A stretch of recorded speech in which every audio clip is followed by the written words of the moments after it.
A lot of people might have seen this image yesterday on the news of a house pretty much exploding in flames. That was the Jinx Creek Winery, and we do have Andrew Clark, the owner of that, joining us this morning. Andrew, good morning to you. And look, on behalf of everyone, sorry about what has happened to your family's property.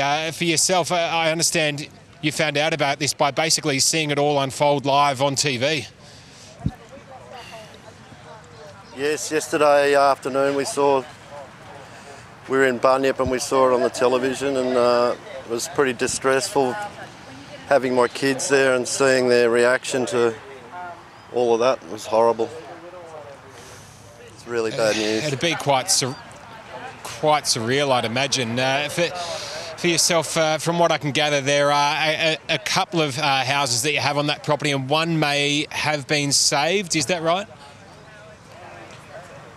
That's right, yeah. We're hoping to get out there sometime today and do what we can to see what the story is. I'm dreading going out there because it's, I've lived there for 40 years, so I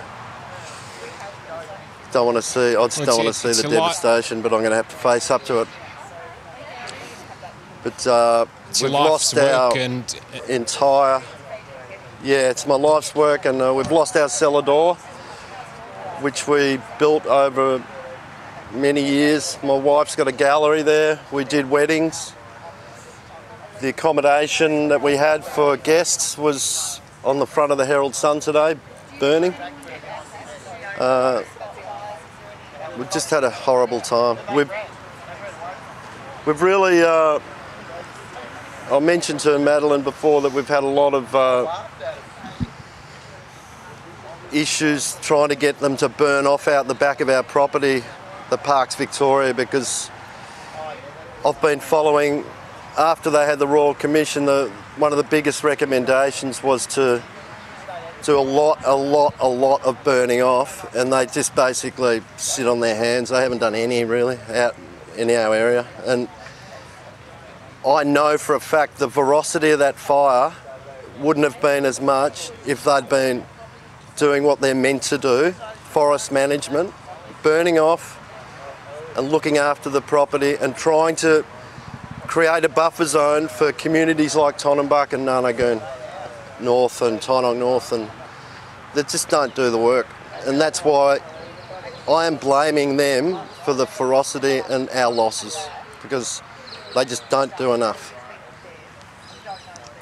It must just add to the frustration and the devastation for you. But for your family, I mean, you mentioned that at least you're all together now, but as I said, it must have been so surreal. Can you take us back to yesterday for your family, once you'd escaped the blaze, what it was like for you all, just learning about what was happening to your family home? Well, I suppose everyone can imagine seeing your house go up in flames. I mean, with all your clothes in it, and you don't realise what possessions you've got till they're gone, really. Like, it's all gone.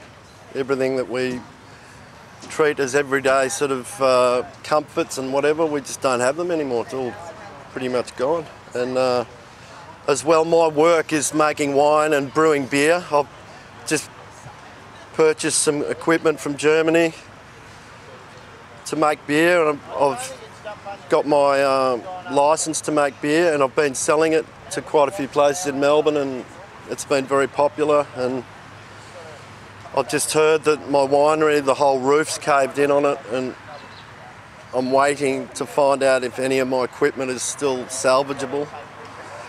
But I've probably got $500,000 worth of gear in there, and my insurance won't cover it. There's no way.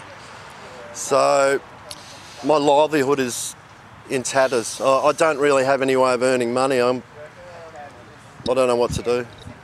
I've got to support my family, so I'm stuffed, pretty much.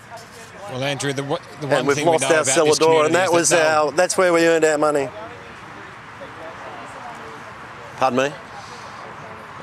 Well, the one thing we know, Andrew, is that a community like this will really rally around you, and I'm sure people watching the Today Show this morning will want to get behind you and support you as well, and make sure we get your family back up on its feet, and your business back up and running, and the community really just getting behind you as well. So look, a lot of people will be coming out to support you, and we appreciate your time coming on the show this morning, Andrew. Good on you, mate. Thank you.